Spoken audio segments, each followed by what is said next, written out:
नमस्कार दोस्तों। Law of one यानी एक का कानून, या कह लीजिए एक के तरीके, या कह लीजिए एक का ज्ञान, यह उसका 17वें सत्र का चौथा भाग है। दोहराया जाता है कि इस किताब द्वारा दी गई सभी सूचनाएं और जानकारियां आप जान भी सकते हैं, मान भी सकते हैं, नज़रअंदाज भी कर सकते हैं और सिरे से खारिज यानी नकार भी सकते हैं, क्योंकि यह आपकी फ्री विल है जो कि अनंत रचयिता द्वारा आपको दी गई है। एक और बात कही जाती है कि लॉ ऑफ वन पूरी तरह से सबके लिए फ्री है। यदि कोई इकाई या व्यक्ति इसको निजी स्वार्थ के लिए इस्तेमाल करे तो वह उसकी व्यक्तिगत जिम्मेदारी होगी। एक बात और कही जाती है, यदि कोई व्यक्ति या इकाई इस लॉ ऑफ वन को अपनी भाषा में परिवर्तित करके दूसरों से साझा करना चाहे तो वह कर सकती है, क्योंकि यह भी उसकी फ्री विल है। तो पहला सवाल डॉन करते हैं, हमारी इस तीसरी घनत्वता में इस समय पर कितने स्तर हैं? तो रा कहते हैं तीसरी घनत्वता में भी अनंत स्तर हैं। तो दोस्तों यहाँ पर वो वही हो रहा है कि इस डेंसिटी के अंदर कितनी सब सब डेंसिटीज हैं। तो रा कह रहे हैं कि उसमें भी इन्फिनाइट है, उसमें भी इन्फिनिटी पे है। तो अगला सवाल डॉन कहते हैं, मैंने सुना है कि 7 सूक्ष्म और 7 देवचानिक प्राथमिक स्तर हैं, क्या यह सही है? तो दोस्तों यहाँ पर डॉन ने जो पूछा है ना, सूक्ष्म 7 सूक्ष्म और 7 देवचानिक प्राथमिक स्तर हैं। तो सूक्ष्म तो हो गए, मतलब हमारी बॉडी के मतलब अंदर घुसते घुसते घुसते घुसते 7 लेवल्स होते हैं। उन 7 लेवल्स के अंदर की बात हो रही है यहाँ पे। और देवचानिक स्तर जो होते हैं ये वो होते हैं जो देवी देवताओं के स्तर होते हैं, ठीक है, उसकी यहाँ बात हो रही है। तो रा कहते हैं, आप अपने आंतरिक स्तरों के कुछ अधिक बड़े स्तरों के बारे में बात कर रहे हैं। हाँ, यह सही है कि ऐसा है। तो डॉन कहते हैं, तो फिर सूक्ष्म स्तरों में कौन निवास करते हैं और देवचानिक स्तर में कौन निवास करते हैं? तो रा कहते हैं, इकाइयां अपने कंपन के कारण विभिन्न स्तरों में निवास करती हैं। सूक्ष्म तल के निचले स्तरों में विचारों के रूप से लेकर उच्च सूक्ष्म स्तरों में प्रबुद्ध प्राणियों यानी एनलाइटेंड बींग्स तक जो पढ़ाने सिखाने के लिए समर्पित होते हैं वे निवास करते हैं। देवचानिक स्तर में वे लोग निवास करते हैं जिनकी प्राथमिक कंपन प्रेम और रोशनी की होती है। इन स्तरों से परे अन्य स्तर भी हैं। तो दोस्तों यहाँ पर जो उन्होंने कहा, जैसे हमारे यहाँ पे हमारे एनलाइटेंड टीचर्स आते हैं और जैसे हमारे ऋषि महर्षि आए, और हर धर्म में अलग अलग तरीके के लोग आते हैं जो अपनी पढ़ाई को अच्छे से करके उस लेवल पे पहुँच जाते हैं जहाँ पे उन्हें एक का ज्ञान हो जाता है। फिर वो सीखते और सिखाते हैं दूसरों को, ठीक है, ये इनको एनलाइटेंड बींग्स बोला जाता है। फिर देवचानिक स्तर में वो ये कह रहे हैं कि ये वो लोग होते हैं जो उस लेवल पे पहुंच जाते हैं, जो सीखते सिखाते और अपने ऊपर काम करते करते, मतलब इस अभ्यास को करते करते वो रेनबो बॉडी में जब कन्वर्ट हो जाते हैं ना, उसको कहते हैं देवचानिक स्तर पे, कि अब वो सब कुछ हो चुके हैं। इस तरीके का हो जाता है फिर ये। तो आगे डॉन कहते हैं, तो क्या इनमें से क्या यह थोड़ा मुश्किल है?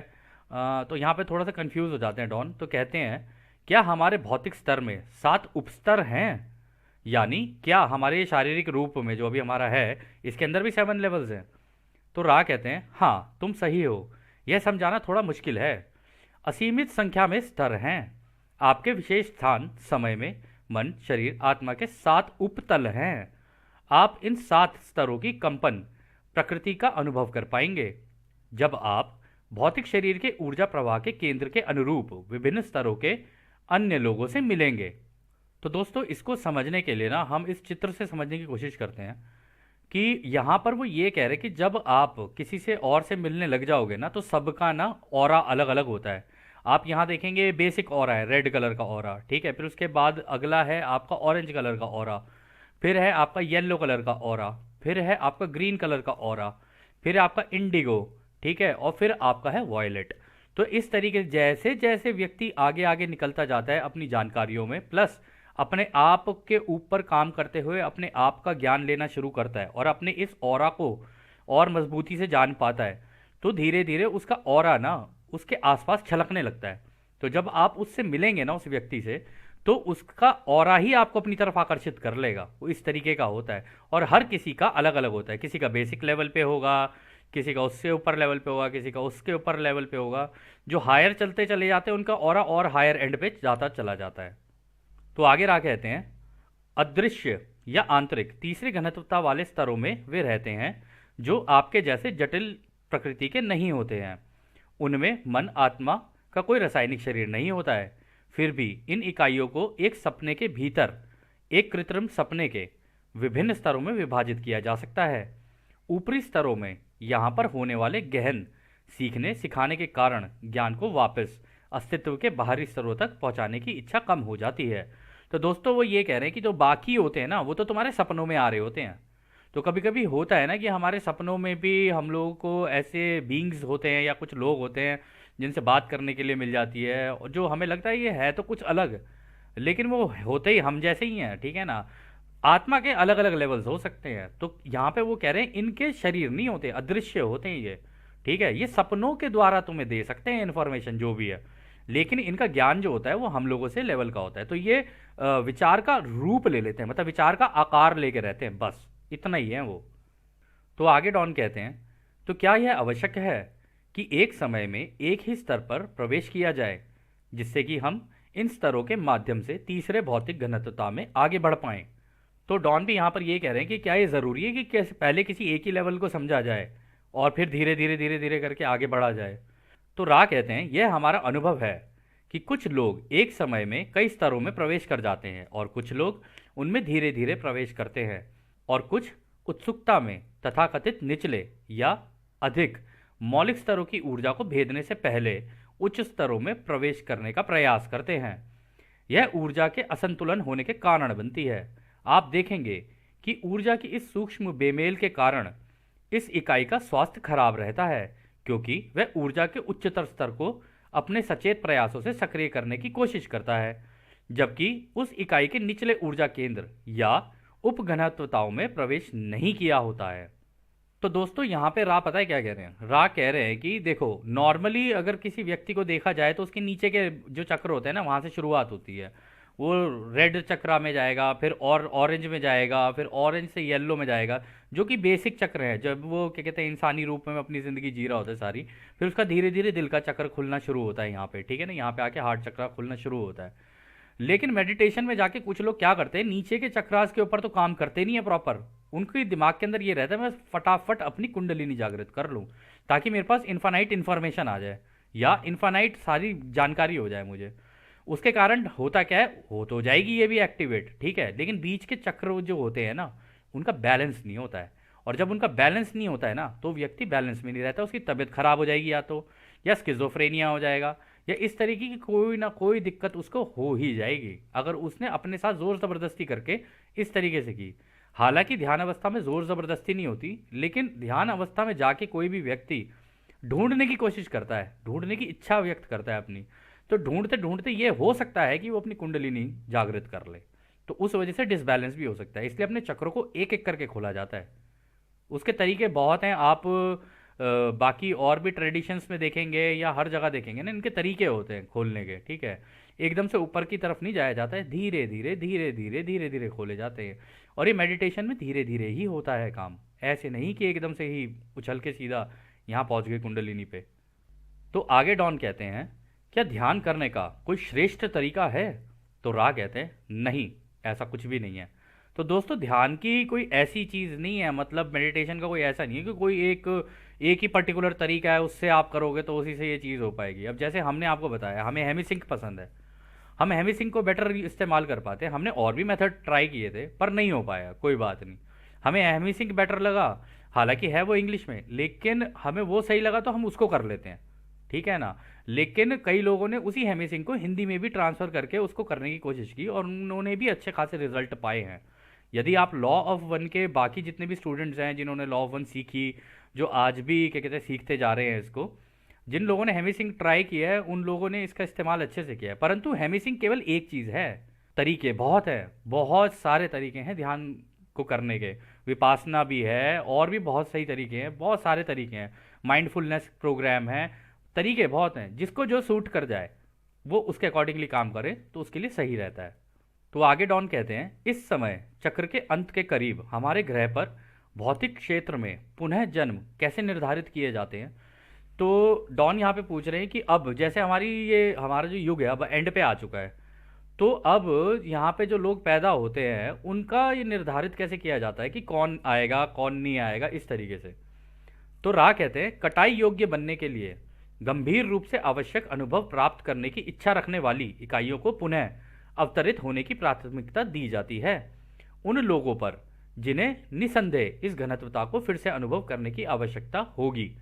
तो यहाँ पे वो कह रहे हैं जिनको एंड तक पहुँचते पहुँचते गंभीर यानी सीरियस टाइप की अनुभव, जो मतलब किसी भी तरीके के हो सकते हैं, हम लोग आजकल देख ही रहे हैं सारी चीज़ें सीरियस ही होती चली जा रही हैं। मतलब वो फन पार्ट तो थोड़ा सा कम ही हो गया ऑलमोस्ट सभी का, लेकिन हाँ कुछ लोगों का अभी भी चल रहा है, उनका चल रहा है तो उनका भी ठीक ही है। तो वो कह रहे हैं कि जब गंभीर रूप के होने लग जाते हैं ना, तो इनको लेने के लिए उनको जब पहले प्राथमिकता दे दी जाती है कि तुम पहले जाके अनुभव ले लो। क्योंकि गंभीरता में क्या होता है ना कि जब इंसान के ऊपर हल्का सा प्रेशर पड़ता है ना, प्रेशर पड़ता है तो वो इधर उधर भागता है, वो ढूंढने की कोशिश करता है। कई लोग ऐसे भी होते हैं वो ढूंढते नहीं है, वो तिलमिलाहट में आ जाते हैं, ठीक है, वो मतलब गुस्से में आ जाएंगे या कुछ कर देंगे। लेकिन कुछ लोग गुस्से में नहीं आते हैं, अपना संतुलन बना के ना ढूंढने की दिशा में निकलते हैं। तो इस तरीके के गंभीर जब उनके ऊपर ये चीज़ें आके पड़ती हैं ना, तो ये उनके लिए कैटलिस्ट का काम करती हैं। कैटलिस्ट हो गया यानी माध्यम का काम करती है, जिसकी वजह से वो तेजी से, तो हो सकता है कि क्या कहते हैं अध्यात्म की तरफ ना जाके कोई और रास्ता चुन ले, लेकिन रास्ता वो कोई ना कोई तो चुन ही लेंगे। ऐसा होता है, मतलब दूसरों की सेवा का या खुद की सेवा का, ऐसा ही होता है। तो आगे डॉन कहते हैं इस प्रकार का विनियोजन कितने समय से चल रहा है। तो रा कहते हैं यह तब से चल रहा है जब पहली व्यक्तिगत इकाई इस घनत्वता के पाठों को सीखने की अपनी आवश्यकता के प्रति सचेत हुई। यह शुरुआत थी जिसे आप कंपन द्वारा वरिष्ठता कह सकते हैं। तो दोस्तों यहाँ पे वो ये कह रहे हैं कि ये जो आने का, लोगों के लाने का, यहाँ पे ये जो चीज़ें चल रही हैं कि जो लोग यहाँ पे पैदा होते हैं, तो यहाँ पे रा ये कह रहे हैं कि ये शुरुआती दौर से, जब से पहला इंसान यहाँ पे बना ना, तब से ही ऐसे चले जा रहा है। पहले ने फिर और हुआ, फिर उनसे और हुए, फिर उनके बच्चे हुए, फिर उनके बच्चे हुए, फिर वहां से वरिष्ठता होती चलेगी। जो पहले के थे वो पहले आएंगे और जो बाद में हुए वो उनके बाद में आएंगे। तो ये एक एक बड़े ही मतलब सेट पैटर्न के अकॉर्डिंगली काम करता है कि हाँ पहले जो पैदा हुआ वो जब मर के जाएगा, इतने में उसके जितने भी बच्चे बच्चे ये सारी चीज़ें हैं, फिर वो कहीं और पैदा होंगे, इस तरीके से करके वो एक लेवल में चीज़ चलती रहती है। तो जो पहले आया उसको पहले प्राथमिकता दी जाती है।